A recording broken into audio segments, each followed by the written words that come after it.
El plebiscito para la reforma de la seguridad social en Uruguay está más cerca que nunca, se acerca la fecha y recientemente se hizo noticia que el Frente Amplio, como partido político, ha manifestado no tener una postura definida, porque como sabemos, dentro de la coalición que es el Frente Amplio, hay partidos que están a favor y hay partidos que están en contra de la reforma de la seguridad social. Por ejemplo, Carolina Cose del Partido Comunista, va a apoyar este plebiscito, mientras que Yamandu Orsi del MPP no lo va a hacer. Y es curioso porque Carolina Cose es compañera de fórmula de Yamandu Orsi. O sea que incluso entre compañeros de fórmula no logran ponerse de acuerdo con respecto a la postura que tomarán frente a este plebiscito de la seguridad social. Ahora bien, varios candidatos o figuras políticas de la oposición, bueno, mejor dicho, del gobierno actualmente, ¿no? Varias figuras del Partido Nacional, del Partido Colorado, pues se han manifestado respecto de esta falta de decisión definitiva, por así decirlo, del Frente Amplio, alegando que la ambigüedad con la que el Frente Amplio se toma esta propuesta demuestra que es un partido que no está bien organizado, etcétera, etcétera, ¿no? Por supuesto, siempre entre partidos, pues lo peor, ¿no? Evidentemente. A mí me llamó mucho la atención un tuit que publicó Gabriel Gurméndez, que de hecho es el que me hizo grabar este video, porque yo suelo omitir las cosas que veo que no son muy importantes, por ejemplo el tema de Maduro. Como sabemos, el mundo ha estado en llamas desde las elecciones de Maduro, Twitter ha estado que arde, y yo no me he pronunciado principalmente porque intento hablar de la política de mi país, porque soy ciudadano uruguayo. Y así como no tolero que extranjeros que no saben de mi país opinen sobre mi país, pues yo también tengo que tener la decencia y ser recíproco y tampoco opinar sobre la situación política de otros países, a pesar de que rompe los ojos que lo de Maduro es una dictadura. Pero bueno, eso no importa, ¿no? En este caso vamos a hablar de este tuit que, como digo, es el que jala el gatillo para que yo grabe este video, porque realmente quiero mostrarles el perfecto ejemplo de lo que es un sofista, ¿no? Como sabemos, en la época de Platón, en la época de Sócrates, existían los filósofos y existían los sofistas, ¿no? Y los sofistas eran los que se lucraban del pueblo ignorante, aparentando una sabiduría que se basaba única y exclusivamente en la dialéctica, en la capacidad dialéctica, no la dialéctica hegeliana, que eso es una estupidez, la dialéctica en el sentido original de la palabra, que es más o menos el arte de discutir o el arte de convencer, también se le llama erística. Pues bueno, estos sofistas se servían de la dialéctica justamente para aparentar tener razón. El problema es que, claro, eran tan buenos oradores que prácticamente todo el mundo daba por cierto lo que ellos decían. Entonces, básicamente, un sofista en las épocas antiguas, en la época de Sócrates y de Platón, era un tipo que aparentaba saber algo. Generalmente aparentaban saberlo todo. Quien haya leído Platón, yo tengo la dicha de haber leído su obra, lo más principal, ¿no? República, Protágoras, bueno, en fin, Banquete, Fedón. Yo he leído prácticamente todos los diálogos de Platón. Me queda alguno de esos que no mucha gente les da mucho corte, ¿no? Pero si analizamos la composición del político actual de Uruguay, tenemos una figura extremadamente parecida, por no decir idéntica en esencia, ¿no? Es decir, lo que estas personas son, en esencia, lo que estas personas son, digamos, en su esencia más íntima, sí, en su esencia, o lo que son en su naturaleza, ¿no? Pues es exactamente lo mismo que el sofista. Claro, el sofista tenía un montón de personas que le pagaban una cuota por recibir una clase de lecciones, de conocimientos que eran una pelotudez, porque en realidad lo único que hacían era aparentar tener la razón. Esto quien haya leído Platón lo sabrá. Es decir, los tipos manejaban muy bien el arte de convencer y te convencían de cualquier boludez, ¿no? Y por eso además es que surge la filosofía helenística, surge Platón, surge Sócrates, justamente en contraposición a estos tipos. Porque el mérito de Sócrates es haberse dado cuenta de que el conocimiento en Grecia no avanzaba porque estos tipos eran los dueños del conocimiento sin saber un carajo. Por eso la frase de Sócrates, solo sé que no sé nada. Pero bueno, quería aclarar este tema de los sofistas para que se entienda un poco cómo la historia se repite. Porque yo he discutido incesantemente con un montón de gente acerca de si la historia de la humanidad avanza o, por el contrario, se queda congelada.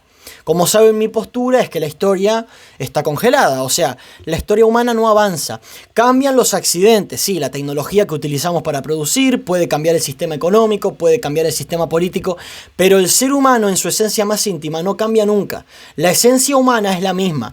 Los seres humanos de hoy en día son exactamente iguales que los de la antigua Grecia. La única diferencia es que tienen otra cultura, otros valores, otro idioma, pero en esencia estamos hablando de la misma persona, de la misma configuración mental, para que se me entienda. Hago toda esta introducción justamente para recalcar el tema de que Gurméndez es en todas las letras un sofista. Es un sofista, es un tipo que cuando analizamos lo que publica o lo que expresa públicamente por vía oral o textual, pues nos damos cuenta de que el tipo es un sofista, o sea, funciona de esa manera. El tipo está para convencer, claro, es político, ¿no? Como todo político, ¿no? Pero bueno, hago esta aclaración para que se sepa también que la historia no avanza. Fíjense lo que publicó Gurméndez con respecto al tema este de la seguridad social, ¿no?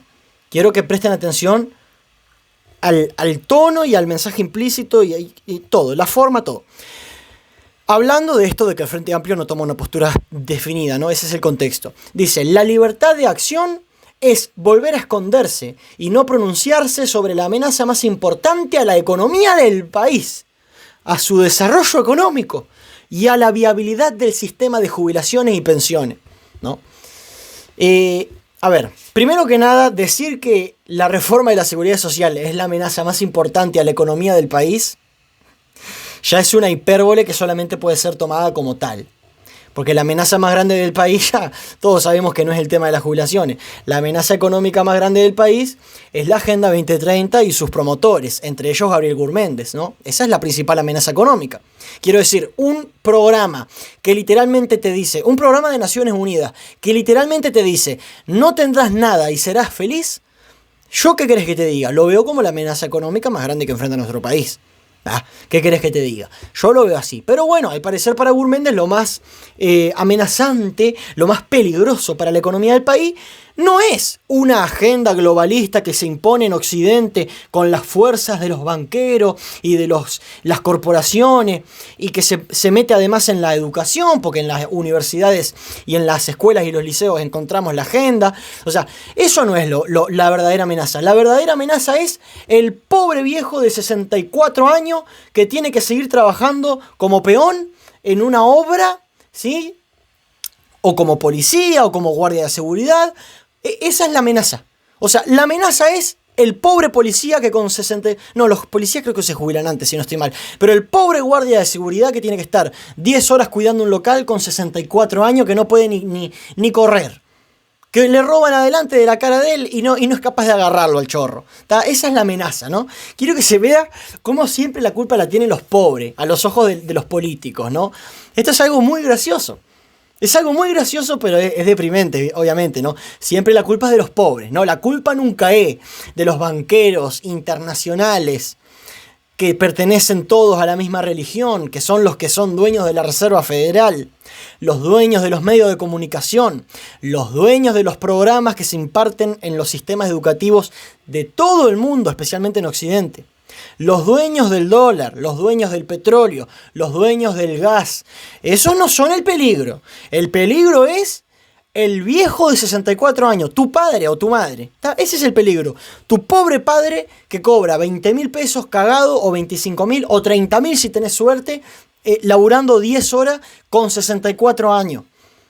Que llega a la casa y se tiene que acostar porque no tiene ganas ni de hacerse el mate. Esa es la amenaza, el pobre, ¿no? Esa es la amenaza para este tipo de personas, ¿no? Bueno, la verdad que yo no sé cómo hay gente que puede... Ay Dios, yo siempre he dicho, si estuviéramos en la época del Imperio Romano, este tipo ya estaría crucificado. Pero bueno, la gente lamentablemente no tiene el coraje para rebelarse contra quien lo oprime, ¿no? Que en este caso son los políticos de todos los partidos. Ya saben que yo soy ANCAP, ¿sí? O sea, a mí no me etiqueten, yo no estoy con ninguno de ellos, ¿sí? A mí no me pongan etiquetas porque yo no soy ni comunista, ni socialista, ni nada. Yo simplemente soy creo en el orden espontáneo porque creo que tiene fundamentos científicos y filosóficos y morales que nos indican que el orden anárquico es posible y que a largo plazo, obviamente tras una transformación social previa, se podría vivir en anarquía. Pero bueno, esa es mi postura, para que luego no me anden diciendo que esto es un video a favor del Frente Amplio, ¿no? Por supuesto. Pero es realmente gracioso. Y encima dice: a su desarrollo económico y a la viabilidad del sistema de jubilaciones y pensiones. O sea, falacia de petición de principio. ¿Por qué el sistema de jubilaciones y pensiones debería ser viable? ¿No? ¿Por qué? Esa es la gran pregunta. ¿Por qué un derecho básico? Porque no estamos hablando de un supermercado, no estamos hablando ni siquiera de un banco, estamos hablando de la jubilación. Es decir, el derecho de una persona que estuvo durante 40 años o 45 años, porque la gran mayoría de la gente empieza a trabajar a los 20 o 25. Muy poca gente empieza a trabajar a los 30 o 35. Bueno, pero supongamos 30 años. La gente que trabajó 30 años, ¿sí? Y ahora cuando es viejo lo único que pide es una jubilación digna.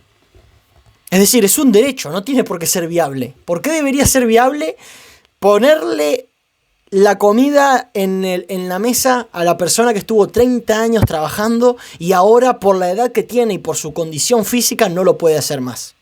Porque claro, no diré con 65 porque habrá alguno que diga, no, con 65 se puede, sí. Si trabajás en la oficina, podés. Pero una persona de 65 que trabaja en la construcción, que trabaja de guardia de seguridad, sí, porque no sé si sabían, pero hay gente que se esfuerza en su trabajo y que realmente sufre. Es decir, los que apoyan estas reformas generalmente son políticos, oficinistas, ¿no? Economistas, gente que trabaja con números, gente que trabaja con la cuadernola. Entonces, claro, es fácil trabajar hasta los 65 cuando te toca una posición en la cual no te cansa demasiado el cuerpo tu trabajo, ¿no? Pero claro, anda a decírselo al peón rural, que tiene que trabajar hasta los 65 años. Bueno, entonces partiendo de ahí, un tipo que tiene 64 años y que es peón rural y que se cansa como la puta madre que lo recontraparió en su trabajo, ¿tá? Y estuvo 30 años trabajando, aportando al país con bienes, yo qué sé, con zanahorias, con papas, con fruta, puede ser, no sé, agricultor, en la ganadería, puede haber aportado leche en un tambo, no sé, cualquier cosa, carne, cualquier cosa, ¿no? Bueno. O servicios de guardia de seguridad, ¿no? Para mantener un comercio seguro, todo ese tipo de cosas, porque no sé si sabían, pero la economía está toda conectada, ¿sí? Es tan importante el guardia de seguridad como el abogado, o sea, la economía es algo que está todo conectado, ¿tá? En donde el abogado necesita del verdulero, pero el verdulero también necesita del abogado, o sea, en el sistema económico capitalista, por si no se han dado cuenta, todos nos necesitamos entre todos, ¿sí? Todos estamos interconectados en el sistema capitalista, ¿tá? No es que el pobre guardia de seguridad resulta que está aislado y que es prescindible. No, es totalmente imprescindible. En el sistema económico, tanto el guardia de seguridad como el arquitecto, ¿sí? O sea, la obra no se puede hacer sin el arquitecto, pero tampoco se puede hacer sin el obrero que pone los bloques. O sea, esto es una cosa que parece obvia, pero hay que aclararla, porque hay gente que defiende este plebiscito. O sea, perdón, hay gente que defiende que no se haga, o sea, que se mantenga como está ahora, ¿no? Entonces, esto hace falta aclararlo. Porque hay gente que no sé en qué mundo vive, ¿no? La viabilidad del sistema de jubilaciones. Pero escuchame una cosa, cabeza. ¿Por qué tiene que ser viable el derecho a que un tipo que trabajó 30 años y ahora no puede trabajar porque tiene el cuerpo hecho mierda, tenga un plato de comida todos los días? Eso tiene que ser viable. Escuchame, y la campaña política, Gurmende, los millones de dólares que te gastaste en poner tu cara por todos lados y en salir en la tele, ¿eso fue viable? Bueno, no, porque perdiste. Y ni siquiera sos compañero de fórmula de Ojeda. O sea que la viabilidad vos, cuando te conviene, te la pasás por donde no te da el sol. O sea, la viabilidad. No me vengas con la viabilidad. Siempre hay que ser viable con los pobres, ¿no? El pobre trabajador, ese tiene que ser viable y sostenible. Ahora, la campaña política, eso no. El narcotráfico, no. Las incautaciones, el contrabando, todas las cosas de las que los políticos se lucran y sacan financiamiento, eso no. Eso no tiene por qué ser viable. Lo que tiene que ser viable es que un viejo de mierda de 64 años come y con esa comida está amenazando el sistema económico. El que escucha esto desde otro país más desarrollado se caga de la risa. Yo no puedo creer. El sistema jubilatorio estatal siempre fue una estafa, ¿sí? En mi opinión, el sistema óptimo sería que las jubilaciones sean totalmente privadas, pero totalmente privadas. O sea, que cada cual se busque la manera, no sé, que se imparta educación para capacitar a la gente a gestionar un patrimonio a lo largo de los años y jubilarse con su propio ahorro. O sea, yo creo que lo óptimo sería eso. Lo mejor sería que las jubilaciones sean privadas, pero no privadas simplemente porque alguien es dueño del sistema, sino privada en el sentido de que sea cada cual como quiere, ¿no? O sea, que vos te jubiles, yo qué sé, dedicaste toda tu vida, sacaste un porcentaje de tu sueldo, compraste acciones, compraste inmuebles, no sé, cualquier cosa, ¿no? O incluso que hagas como los chinos, que te mantiene tu familia. Cuando sos viejo, se supone que en China los viejos son mantenidos por su propia familia. O sea, no sé, yo veo esas alternativas, pero el sistema jubilatorio estatal nació siendo una estafa. Nació siendo una estafa, porque el sistema jubilatorio estatal nace en la República de Weimar.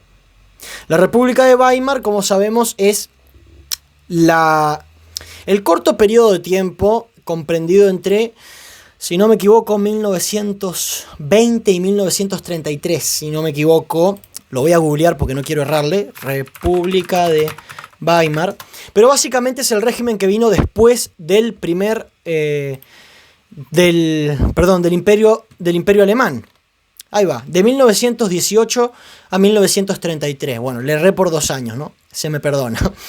La República de Weimar fue el periodo de la historia de Alemania comprendido entre 1918 y 1933, ¿no? Entonces, ¿qué pasó? Les voy a contar la historia del sistema jubilatorio estatal para que vean que era una estafa en toda regla, ¿no? El sistema jubilatorio nace en la República de Weimar